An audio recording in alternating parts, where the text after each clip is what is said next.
What an absolutely devastating day it has been for Victoria and for Melburnians in particular, with everything that's going on in our state. Obviously, the devastation that we feel with the loss of life and the way it's impacting our health, and the way the families of those who are grieving because of everything that has happened in the last few months. It's quite hard to put into perspective, but just to see the need for this new lockdown, this stage 4 lockdown, really shows the predicament that we find ourselves in today. So I fully support the state government in these lockdowns. It's necessary. Many of us, it's not a surprise to anyone that we've all been talking about the need for these type of lockdowns, and there's an argument to be made that maybe it should have happened 3 weeks ago when we came into this current phase of lockdown. So, I don't want to speak bad against this actual lockdown itself because I think it's required. I think it's needed, but we should not be in a worse off position in the next 6 weeks after we come out of this particular lockdown that we're going through. Okay, because we've been in this situation before, we've been in these lockdowns before, and we've done the right things. We've flattened the curve, we've done all these kind of things, and there's still been problems that have arisen. Okay, and I know that it's unprecedented, and at the start of all of this there was a lot of leeway for leaders to have in terms of the unknowns that they were facing, the situations which they have never dealt with before. A lot of the people that are in the positions they're in today would have never thought when they took up these roles that they would be confronting such a difficult situation with this pandemic. So by no means do I think that I can do a better job than them, and by no means am I trying to discredit the hard work and effort that they're putting in, because I'm sure, and it's abundantly clear, there's nothing nefarious in terms of their intent.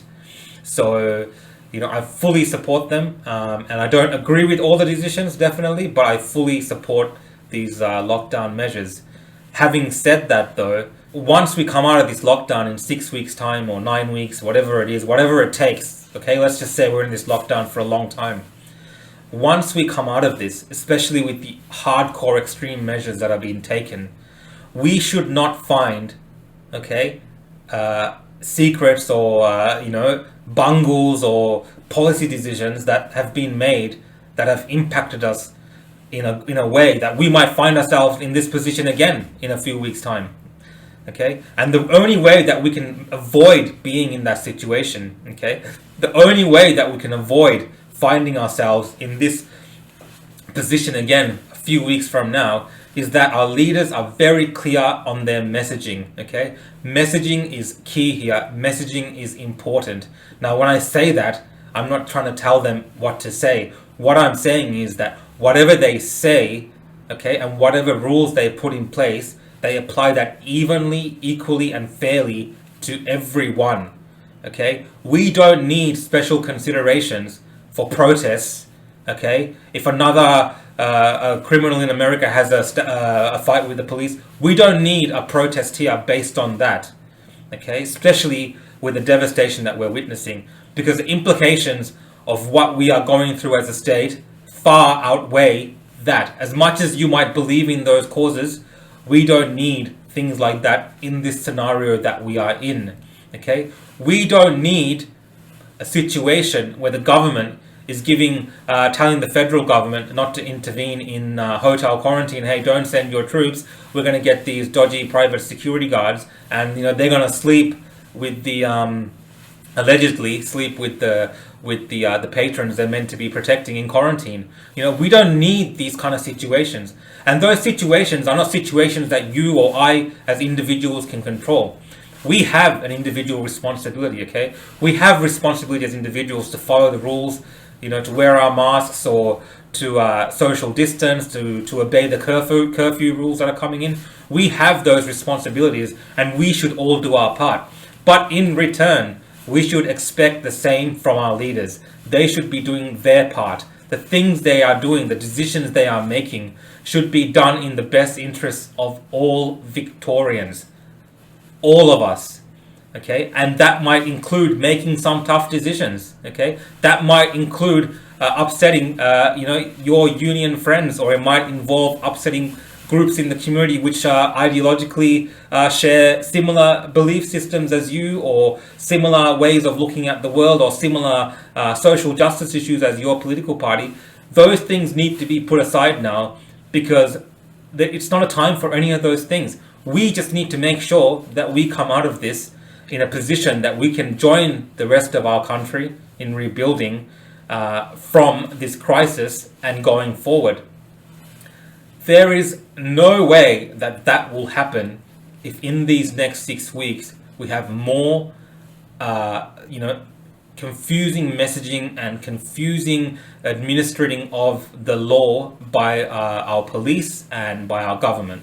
Okay, it's very important that we don't give special considerations to certain groups in our community. Okay, that could be groups that I'm involved in. It could be business interests. It could be whatever interest it is.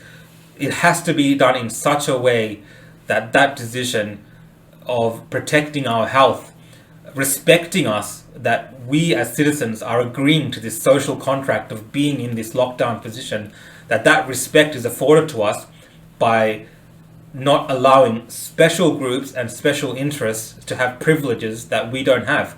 Because that's when the trouble starts, okay? That's when there's problems. That's when the community shifts, okay? And maybe it's too late for all of this. Maybe the shift has already happened. I know when it happened for me, and I've always followed the rules, and I've never broken the rules, and I continue to follow the rules. But that all happened for me when I saw Daniel Andrews and the police minister say that there's nothing they can do about these protests. Okay, and that might be true. In a sense, there might be nothing they can do. But what they can do is be clear on the message, telling people that they can come into the city and there's not going to be no consequences for anyone. That's just an open invite. No wonder we had so many people come in. Okay, in New South Wales, at least, they took it to court. Both times, or 3 times that's happened there, they've taken it to court. And yes, the first protest in New South Wales still went ahead, but the government sent a very clear message that they are not for this, that they believe that this is wrong. Okay, but when Daniel Andrews and our state government and our police were up there pointing their fingers at us for all sorts of other things, okay, all these small infringements or whatever it was, and then to just throw their arms up and say, look, there's not much we can do about this, this is okay. There was a clear shift in the community. Okay, I was a part of that shift. I lost my respect for our leaders. Okay, and I am someone who totally respects following law and order. Okay, but that day I was like, wow, I've given up so much. I've done the right thing. So many people I know, so much of my family have done the right thing. We've, shut down our businesses. We have not attended weddings or funerals or whatever it is. We've done all of these right things. And here it is. These people standing up there saying that they can't respect what we've done for them. Okay, so it's a two-way street. As much as we need to respect our leadership, they need to respect us. Okay, and I don't want to be in this position again in the next 6 weeks. Okay, I don't want there to be some epic social justice issue in America that some people are doing, and then all of a sudden we have to break all these rules and then go out there and do this. Look, honestly, I don't think the same mistake will be made again by this government, but that was a clear mistake because that shifted the messaging. Okay, hotel quarantine, I have a massive issue with that. The biggest issue I have that with those things is that, yes, maybe we need to have an inquiry to figure out how it all happened, but we also need direct accountability straight away. If Dan Andrews can stand up there, point his finger at Karens at Bunnings, or Karens at the pharmacy, or wherever the Karen is, if he can stand up there and point his finger at them and tell them what they've done wrong and what responsibility that they have to the Victorian people, Daniel Andrews can also get up there and say, I have done this wrong, or our administration made this error in policy, and going forward we won't do it in that way. We will look at it this way. We will ask for government help. Whatever it is, just siphoning it off to the side to some outside body to look at, or just come up with a report later down the track, in this situation is not helpful, because again, there is that total lack of respect where we are expected to follow rules, and it's a different set of rules for those in leadership. So if we're all in this together, everything going forward has to be transparent. We have to know that the decisions that are being made, with us having sacrificed so much, including for some Victorians, their lives, okay, by listening to these kind of things, we have to know that going forward, that it will all be done in our best interests. It's really hard to kind of put into words what it must be like also for businesses. There might be certain people in the community that look at a business and say like, oh, well, that's, they're in the business, so like, they put their hand up to be there. And that's true, we have put our hand up to be there. And this is definitely unprecedented, okay? But the suffering that's being done, okay, by especially the private sector, is, I'm going through it personally, and, I will most likely make it to the other side of this, okay? But there are many businesses that won't see the other side of this. So by understanding the devastation that this has caused, we really need that to make sure that all of these things which are being done in the name of protecting our health, okay, and in the real serious issue of making sure that this doesn't get to a point where we totally lose control, is done in a way which is fair, transparent, and responsible, without having to back down when the really tough calls need to be made. Okay, so this is a tough call that they've made today. This is a really tough call our leaders have made today, and they have to be able to back this up. Just like the tough call they made months and months ago, they weren't able to back up those calls, and then all of this happened. This is a very strict lockdown that we're going into, and there is a very valid case that a lot of this should have happened a lot earlier on. You have to appreciate the importance of looking at those perspectives, because if this had happened maybe 3 weeks ago, let's say, if we had stopped all the commerce that's happening at shopping centers where people are going to browse for shoes or for clothes, really non-essential things, you could make the argument that it's an economic one where it would devastate that industry, but it's going to be done now anyway. Those things are going to happen now anyway. There's going to be more strict enforcement on businesses now anyway. So we've gone through periods of time where that enforcement was less, still with restrictions, and now all of a sudden it's more, with even more restrictions. There's really been no benefit to those restrictions not being there to begin with. I don't support Daniel Andrews politically, okay? But for this, and when all of this went down initially a few months ago, I was fully 100% a Daniel Andrews fanboy. I was like, yes, this guy, he's out there, he's at the federal level representing our state, and he is doing all the right things by coming down hard on protecting our health, okay, and our interests, because we need to make sure that we are not in this position after the lockdowns happen, okay? But somewhere along the way, Daniel Andrews and the people working under him, and a lot of our administration, whether it be our police leaders, whoever it is, lost their way, okay? And there is no guarantee that they will not lose their way again in these next 6 weeks if we, the people, don't continue to hold them responsible for every single decision and action they take, because they are up there every day holding us, the people, responsible for the actions that we take or that we do not take. Okay? Personal responsibility is 100% important. And I understand that people are not following the rules. There's certain groups of people that are not following the rules. We need to continue to call out those people, okay? But not just Karen from Bunnings. Okay, if it's a certain cultural group, if it's a certain religious group, if it's a certain a certain group of workers, a certain business interest, a certain union group, whoever it is, whoever is trying to interfere with what we are trying to achieve as a state where we are all in it together, those things our leaders need to be able to call out and say, hey, you can't do that celebration today, okay? You can't have this thing. We can't give you a special exemption, you know? We can't give you a special rule. The whole reason that you have people disengaging, or you have people who are, fatigued by all these lockdowns and all these rules, is because you have different styles of enforcement depending on which community group the government has to deal with. Okay, these community groups could be religious groups, ethnic groups, it could be business interests, it could be union groups. Whatever the community group that they're dealing with, if they do not apply the rules and regulations fairly, you will have people once again be like, hey, this is total bullshit. These people get to do this, what about us? Okay, that's human nature. And the only way to stamp that kind of thing out is just to have equal and fair application of all these measures going forward. No special statuses for, celebrities or whoever it is or whatever they need to do, unless it's an extraordinary circumstance. There should be nothing that shifts from these rules from your very, just your everyday, average, ordinary citizen to the politician, to the celebrity, to whoever. We have to be truly in this together.